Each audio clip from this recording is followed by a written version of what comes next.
After finally reaching the end of 1.1 update, Genshin Impact has definitely received some interesting changes, and there's 3 reasons why one mechanic has had the most influence.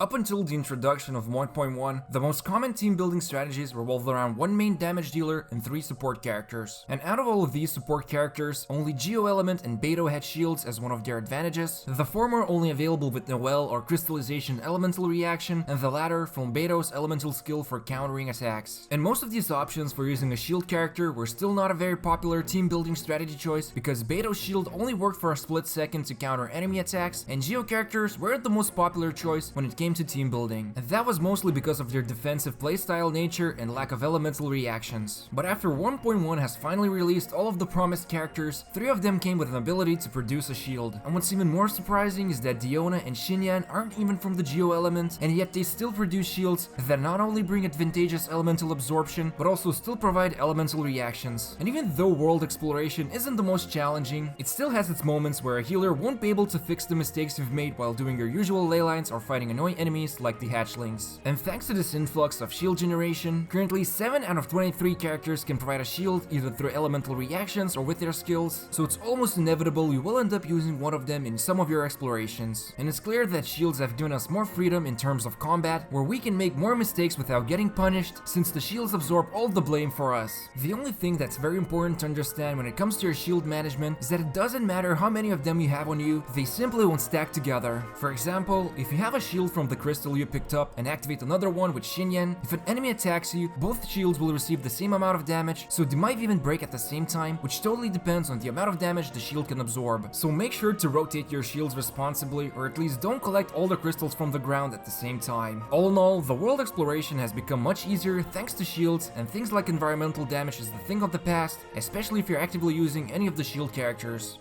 Probably the most annoying thing about domain farming is that some of the trials are just too punishing, especially for the mobile players. And while it's normal to go on co-op missions together, the addition of shields has certainly made a big change in players how they approach their domains. And there are a couple of notorious domains that have definitely become easier to players who use characters with shields, the first one being Forsaken Rift. And this is an especially annoying time trial that requires you to dodge icicle attacks from the above, not to mention the crowd debuff you get from the stage, which reduces your stamina significantly. Luckily, characters like Diona have made this domain very approachable, especially for someone who uses their mobile phone. Then there's Taishan Mansion, where one of the Fatui agents' Pyro Aura generates a seeking fireball that explodes in a white area, making it very hard to damage the enemies without getting hit by the blast several times. But for someone like Xinyan, her shield absorbs these explosions without too much trouble, thanks to her shield having an increased absorption rate for pyro damage. And of course, let's not forget that those who pursue to use Zhongli as their support and specializing his health to create bigger defense against these attacks can also expect similar results. And if you're interested to see some team compositions you can make with the newest shield characters, make sure to follow us on Twitter where the teams will be shared. Overall, shields have become increasingly more common, and while damage will always be the king in most of the content, it's still a very useful mechanic to use, especially for players who are gaming on their mobile devices or have trouble with reacting fast to enemy attacks.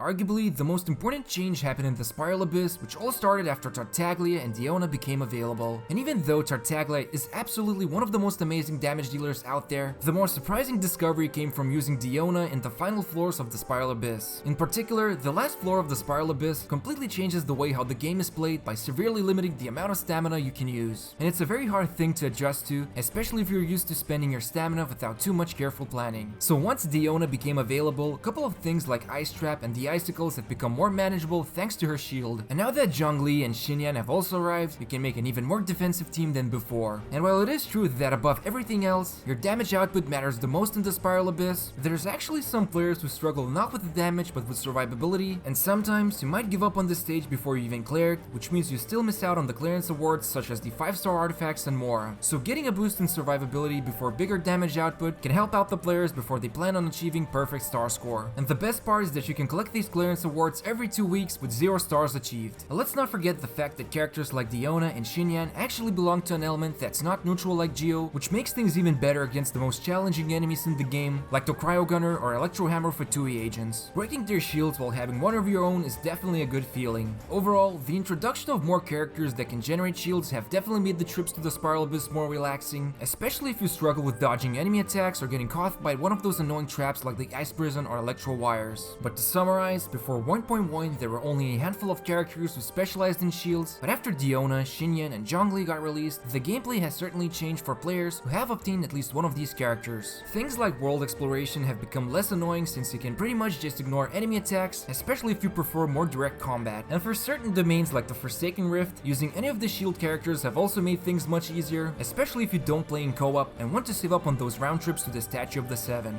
Finally, even if the Spiral Abyss values damage over everything else, things have become surprisingly easier thanks to shield characters like Diona or Noelle, who can give you more room to make errors and still clear the trial even if you could be missing out on some stars. However, one thing is clear, if you're a mobile player that struggles with surviving, a character with shields will make your adventuring easier. Let us know in the comments which of the shield characters are your favorite ones and why. Also, don't forget to subscribe and enable the bell notification, as well as make sure to gently press the like button. Thank you for watching us.